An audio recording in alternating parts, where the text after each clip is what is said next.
কলকাতার আনাচে কানাচে হেলা বাড়ি সারি ট্যাংরা থেকে সল্টলেক বাড়ি ভাঙার কাজে কোমর বেঁধে নেমেছে পুরসভা।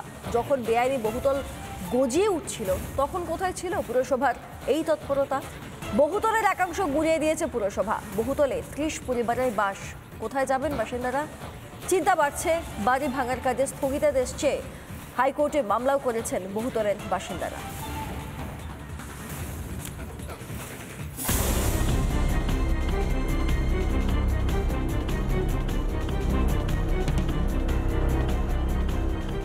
শুধুমাত্র ট্যাংরা নয়, বিধাননগর পুর নিগমের ৩৬ নম্বর ওয়ার্ডে অবৈধভাবে তৈরি বহুতল ভাঙা নিয়ে উত্তেজনা।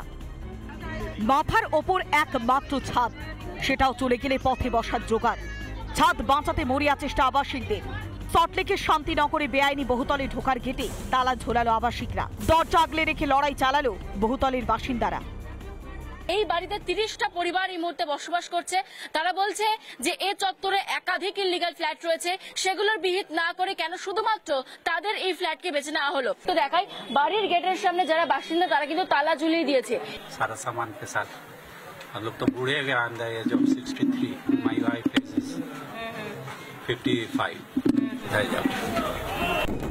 হাইকোর্টের নির্দেশে বহুতল ভাঙার কাজ শুরু করলেও আবাসিকদের বিক্ষোভের মুখে পড়েন বিধাননগর পুর নিগমের এক্সিকিউটিভ ইঞ্জিনিয়ার।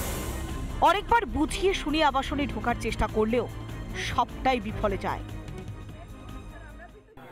এতদিন পর আপনারা কিছু জানেন না, বোঝেন না, বললে হবে না। তাহলে আপনারা জানেন এটা তো না, একটা তাহলে ভাঙার কাজ এখনো চলবে যতক্ষণ না যদি স্টে অর্ডার না দেয় ততক্ষণ আমাদের ভাঙার কাজ চলবে। আবাসিকরা কোথায় থাকবে কিছু এখনো সেটা ঊর্ধ্বতন কর্তৃপক্ষ ঠিক করবেন। নিচের দোকানের অংশ ভাঙা হলেও কিছুতেই বহুতল ভাঙতে বাধা দিয়েছেন বাসিন্দারা। পিছনের যে অংশটা রয়েছে অর্থাৎ দোকানের যে পার্টটুকু একদম গ্যারেজের পাশে, সেই অংশটা ইতিমধ্যে ভেঙে গুড়িয়ে দেওয়া হয়েছে। ছাদের অর্থাৎ একদম টেরেসের কাছে যে অংশটা রয়েছে সেটাকে গুড়িয়ে দেওয়া হয়েছে। এরই পাশাপাশি আরেকটু যদি সামনের দিকে যাই তাহলে তুমি দেখতে পাবে এইখানে আরো একটি অংশ, সেটা দোকানের অংশ ছিল, সেটাও ভাঙা হয়েছে। মাথার ওপর থেকে উঠতে বসেছে ছাদ। চিন্তায় ঘুম উড়েছে বাসিন্দাদের। প্রাণ বাঁচাতেই বেআইনি বাড়ি ভাঙার নির্দেশ, দাবি পুর নগর উন্নয়ন মন্ত্রী ফিরহাদ হাকিমের। ভাঙতে দিচ্ছেন, আমি ছেড়েও দিই, আপনি তো জল পাবেন না, ড্রেন পাবেন না, লাইট পাবেন না, তা থাকবেন কি করে? আগে পেয়েছিল। ইল্লিগাল বাড়ি ভাঙতে চাই না, মানে ইল্লিগাল বাড়ি ভাঙা উচিত, কিন্তু তাদের ক্ষতি করতে চাই না। কিন্তু এই বাড়ি ভেঙে গাড়ির নিচের মধ্যে যদি তাদের মৃত্যু হয় সেই কারণটাও আমি হতে চাই। কিন্তু এতদিন কি নাকে সর্ষের তেল দিয়ে ঘুমোচ্ছিল পুরসভাগুলি? বারবার কি চোর পাড়ালে বুদ্ধি বাড়বে প্রশাসনের? সবাই সব জানতো, সবাই টাকা খেত। এখন যেই বাড়ি হেলে পড়েছে কারোর কেউ কিচ্ছু জানে না। বাড়ি হেললে এদের এখন কপালে ভাঁজ পড়েছে, কারণ এবার মানুষ কোথায় যাবে? যে মানুষগুলো কবরদক দিয়ে সেখানে জায়গা কিনেছে তারা কোথায় যাবে? তারা তো ছাড়বে না এদের কাউকে। ফলে এটাই ভয়, আর কিছু না। জীবনের সবটুকু পুঁজি দিয়ে কেনা বাড়ি বাঁচাতে মরিয়া চেষ্টা চালাচ্ছেন বাসিন্দারা।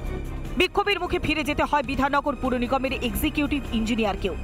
কিন্তু শেষ পরিণাম কি হবে? যে সিদ্ধান্ত কলকাতা হাইকোর্টের, তাকে চ্যালেঞ্জ করে তারা আবারও গিয়েছেন, মামলা করেছেন এবং তারা চাইছেন স্টে অর্ডারের। তাই এই মুহূর্তে তাদের চোখ রয়েছে কলকাতা হাইকোর্টের দিকে, যে হাইকোর্ট ঠিক কোন জায়গা থেকে তাদের হয়ে। নানা ধরনের কন্টেন্ট দেখার জন্য লাইক করুন, শেয়ার করুন আমাদের ফেসবুক পেজ, সাবস্ক্রাইব করুন আমাদের ইউটিউব চ্যানেল। পাশাপাশি অন্যান্য ব্রেকিং নিউজের জন্য অবশ্যই চোখ রাখুন রিপাবলিক বাংলায়।